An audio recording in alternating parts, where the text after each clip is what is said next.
আসসালামু আলাইকুম, সবাইকে ওয়েলকাম জানাচ্ছি রেসিপি বাই আমার কিচেনে আরও নতুন একটি রেসিপি দেখার জন্য। আজকে করে দেখাবো খুব সহজে ঘরে আপনারা কিভাবে বেকারি স্টাইলে পাউন্ড কেক বানাবেন, সেই রেসিপিটি আপনাদের সাথে আজকে শেয়ার করব। বেকারির কেক খেতে আমরা কম বেশি সবাই পছন্দ করি, বেকারির কেকগুলো খুব ভালো লাগে খেতে। তো বেকারি স্টাইলে কেক যদি বাসায় বানানো যায় তাহলে আর দরকার কি বাইরের কেক কিনে খাওয়ার।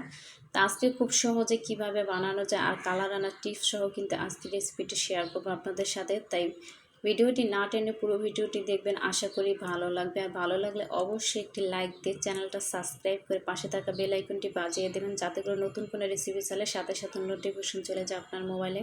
আর যারা যারা আমার চ্যানেলটা সাবস্ক্রাইব করেছেন তাদেরকে অসংখ্য ধন্যবাদ। আর ভিডিওটি ভালো লাগলে ফ্রেন্ড এবং ফ্যামিলির সাথে শেয়ার করতে কিন্তু ভুলবেন না, ভিডিওটি বেশি বেশি শেয়ার করে দিবেন। চলুন তাহলে শুরু করে আজকের কেকের রেসিপি।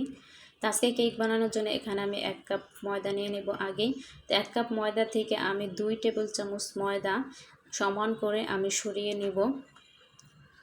তো 1 টেবিল চামচ আমি সরিয়ে নিলাম, তারপর আরেক টেবিল চামচ ময়দা আমি এখান থেকে সরিয়ে নিব একদম সমান করে। এখন আমি এর মধ্যে 2 টেবিল চামচ কর্নফ্লাওয়ার ইউজ করব। আমি 2 টেবিল চামচ ময়দা সরিয়ে সম পরিমাণ আমি এখানে কর্নফ্লাওয়ার ইউজ করলাম। আর দিয়ে দেবো 1.5 টেবিল চামচ আমি গুঁড়া দুধ, আমি ফুল ক্রিম দুধটা এখানে নিয়েছি। তা আর দিয়ে দেবো 1 চা চামচ বেকিং পাউডার, 1/4 চা চামচ লবণ। এবার সব শুকনো উপকরণগুলো একবার চেলে আমি মিশিয়ে নিব। অবশ্যই চেষ্টা করবেন শুকনো উপকরণগুলো একবার চেলে নেওয়া। তো আমার চেলে নেওয়া হয়ে গেছে, এখন বাকি যে অবশিষ্টটা আছে এটা আমি ফেলে দিব। তো এটা ফেলে দিয়ে এবার শুকনো উপকরণগুলো ভালোভাবে একসঙ্গে সব কিছু একবার মিশিয়ে নেব। তো এটা মেশানো হয়ে গেলে একটা সাইডে রেখে দিব এটা। এখন আমি আরেকটা বাটি নিয়ে নেব। তো বাটির মধ্যে এখন আমি রুম টেম্পারেচারে থাকা 2টো ডিম ভেঙে নিব। অবশ্যই ডিম ফ্রিজে থাকলে 1 ঘন্টা আগে বের করে রাখবেন, 1 ঘন্টা বা আধ ঘন্টা আগে, যাতে করে ডিমটা ঠান্ডা না হয়। আমি ডিম দুটোকে ভেঙে কুসুম আর সাদা অংশটা আলাদা করে তারপর আমি ফর্ম করব। আপনারা চাইলে একবারেও কিন্তু ফর্ম করে নিতে পারেন, ডিম আর কুসুম একসাথে মিশিয়ে একবারে চিনি মিশিয়ে। তা আমি আলাদা করে একটু ফর্ম করে নেব, তাহলে একটু তাড়াতাড়ি ফর্ম হয়ে যাবে। কি কি লাগছে আজকে আমাদের কেক বানাতে উপকরণগুলো আমি ডেসক্রিপশন বক্সে লিখে দিব, আপনারা চাইলে একবার চেক করে নিতে পারেন। তো আমার ডিম দুটো ভাঙা হয়ে গেছে, এখন আমি একটা হ্যান্ড বিটার নিয়ে নেব বিট করার জন্য। আপনারা চাইলে কিন্তু এখানে একটা কাঁটা চামচ বা হ্যান্ড উইচ দিয়েও কিন্তু বিট করে নিতে পারেন, বা ব্লেন্ডারও কিন্তু বিট করে নিতে পারেন। শুধু ডিম আর চিনিটা ভালোভাবে কিন্তু মিশে গেলে হবে, যেহেতু আমরা স্পঞ্জ কেক বানাচ্ছি না, এটা একদম পুরোপুরি ফর্ম করার কোনো প্রয়োজন নেই।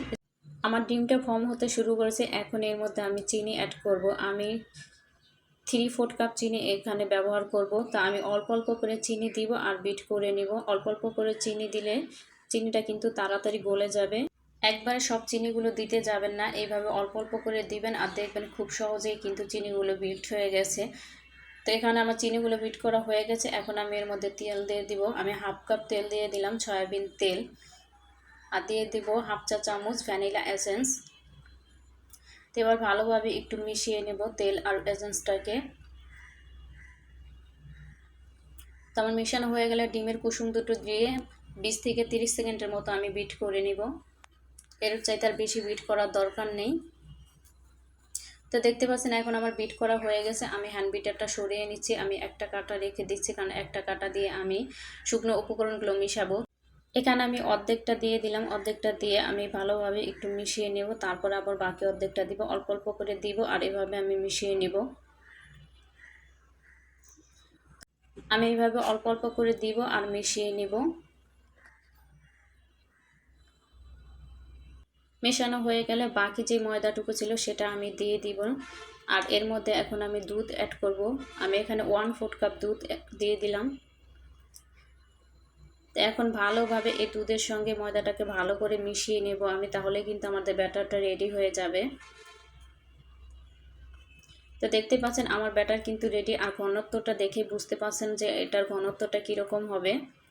তো এটা একটা সাইডে সরিয়ে আমি একটা মোল্ড নিয়ে নিলাম। এখানে একটা 8 ইঞ্চি সাইজের একটা মোল্ড নিয়ে নিয়েছি। আপনারা অবশ্যই এটা 8 ইঞ্চি বা 7.5 ইঞ্চি সাইজের মোল্ডে বেক করার চেষ্টা করবেন। 7 ইঞ্চি সাইজের মোল্ডে কিন্তু এই কেকটা বেক করা যাবে না, তাহলে দেখবেন যে উপরে ফুলে একদম ছাইড দিয়ে পড়ে যাবে।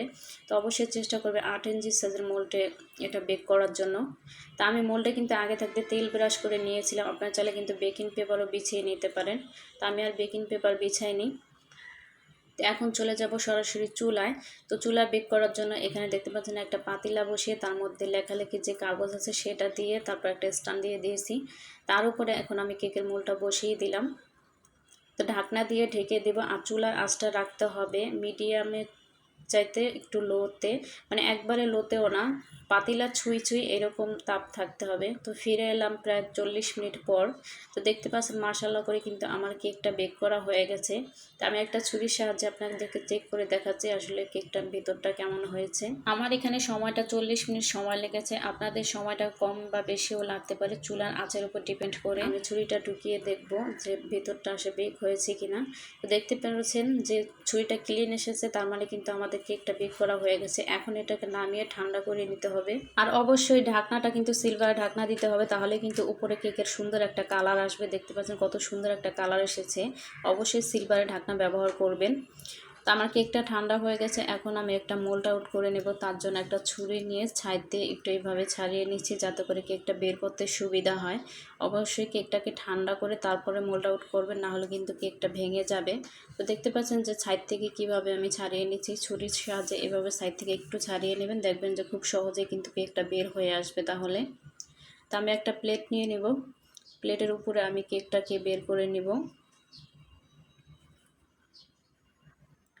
তো দেখতে পাচ্ছেন মাশাআল্লাহ করে নিচটাও কতটা সুন্দর হয়েছে, একদম স্মুথ হয়েছে।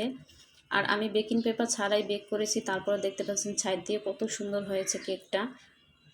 তো আপনাদেরকে আমি কেটে দেখাচ্ছি আসলে কেকটা কতটা সুন্দর হয়েছে, ভিতরে কতটা সফট হয়েছে। আর দুইটা সাইড দেখেই বুঝতে পারছেন যে কেকটা কতটা পারফেক্ট হয়েছে।